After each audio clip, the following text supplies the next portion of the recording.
YouTube channel side दिया हुआ है। आज मैं आपको दिखाऊंगा कि हम अपनी बाइक पे कैसे adjustable brake and clutch levers लगा सकते हैं बिना किसी मैकेनिक की हेल्प।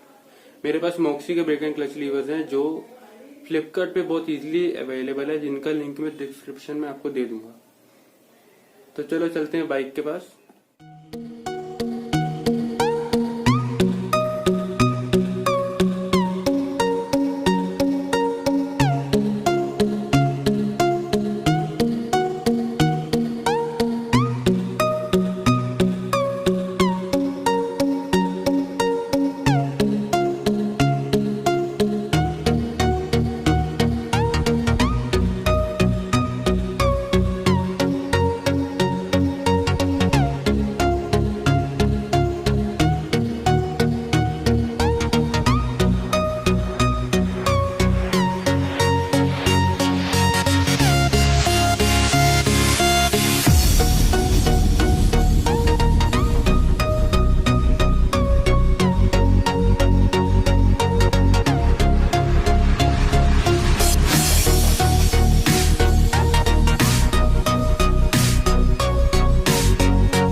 आई होप आपको समझ आया होगा हम अपनी बाइक पे कितनी easily adjustable brake and clutch levers लगा सकते हैं बिना किसी मैकेनिक की हेल्प के।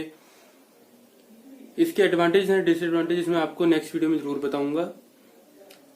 तब तक के लिए bye, keep like share and subscribe. फिर मिलते हैं नेक्स्ट वीडियो के अंदर। बाय।